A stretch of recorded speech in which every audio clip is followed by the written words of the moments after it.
ಜೈಲಿನಲ್ಲೇ ಇದ್ದುಕೊಂಡೇ ಹೊರಗಡೆ ಕೊಲೆಗೆ ಸ್ಕೆಚ್ ಹಾಕಿದ್ದ ಈ ಕೈದಿ. ಕಾರಾಗೃಹದಲ್ಲಿರುವ ಕೈದಿಗೆ ಪೊಲೀಸರಿಂದಲೇ ಸಹಾಯ ಮಾಡಲಾಗಿದೆ.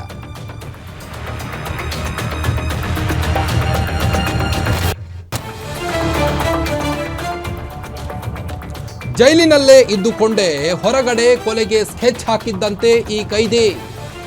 ಕಾರಾಗೃಹದಲ್ಲಿರುವ ಕೈದಿಗೆ ಪೊಲೀಸರೇ ಸಾಥ್ ನೀಡಿದ್ದಾರೀಗ. ಚಿಕ್ಕಬಳ್ಳಾಪುರ ಕಾರಾಗೃಹದಲ್ಲಿ ಹಾಗಾದ್ರೆ ನಡೀತಾ ಇರೋದೇನು ಎಂಬ ಪ್ರಶ್ನೆ ಇಲ್ಲಿ ಹುಡ್ತಾ ಇದೆ. ಚಿಕ್ಕಬಳ್ಳಾಪುರ ಎಸ್ಪಿ ಕುಶಾಲ್ ಚೌಕ್ಸೆ ಸ್ಫೋಟಕ ಹೇಳಿಕೆಯನ್ನು ನೀಡಿದ್ದಾರೆ. ಪೊಲೀಸರಿಂದಲೇ ಬಾಂಬೆ ಸಲೀಂಗೆ ಮೊಬೈಲ್ ರವಾನೆ ಮಾಡಲಾಗಿದೆ.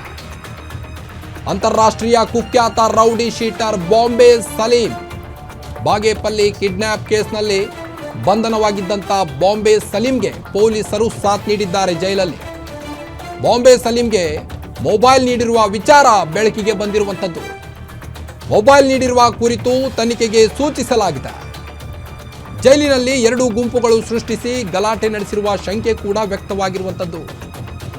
ಜೈಲು ಅಧಿಕಾರಿಗಳು ಸೇರಿ ಕೈದಿಗಳ ಮೇಲೆ ಹಲ್ಲೆ ಮಾಡಿರುವ ಆರೋಪ ಕೂಡ ಕೇಳಿ ಬರ್ತಾ ಇದೆ. ಆರೋಪಿಯನ್ನ ಬಾಂಬೆ ಕೇರಳ ಜೈಲಿಗೆ ಕಳುಹಿಸಲು ಸಿದ್ಧತೆ ಕೂಡ ನಡೀತಾ ಇದೆ. ಇನ್ನು ಜೈಲಿನಲ್ಲಿ ಇದ್ದುಕೊಂಡೇ ಹೊರಗಡೆ ಕೊಲೆಗೆ ಸ್ಕೆಚ್ ಹಾಕಿದ್ದಂತೆ ಈತ. ಕಾರಾಗೃಹದಲ್ಲಿರೋ ಕೈದಿಗೆ ಪೊಲೀಸರಿಂದಲೇ ಸಹಾಯ ಮಾಡಲಾಗಿದೆ.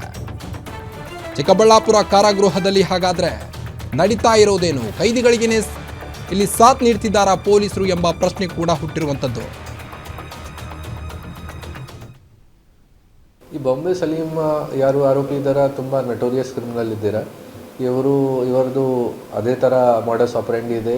ಜೈಲಲ್ಲಿ ಫ್ರೆಂಡ್ಶಿಪ್ ಮಾಡಿ ಅಥವಾ ಏನಾದರೂ ಗುಂಪ ಮಾಡಿ ಬೇರೆ ಜೈಲಿಂದ ಯಾವಾಗ ಆಚೆ ಬರ್ತಾರೆ ಆಮೇಲೆ ಮತ್ತೆ ಏನಾದರೂ ಕ್ರೈಮ್ ಪ್ಲ್ಯಾನ್ ಮಾಡಬೇಕು, ಈ ಥರದ್ದು ಆ್ಯಕ್ಟಿವಿಟೀಸ್ ಇದೆ ಅವರದು. ಮತ್ತು ಜೈಲಲ್ಲಿ ಕೂಡ ಗುಂಡಾಗರ್ದಿ ರೌಡಿಸಮ್ ಮಾಡೋಕ್ಕೆ ಟ್ರೈ ಮಾಡ್ತಾರೆ.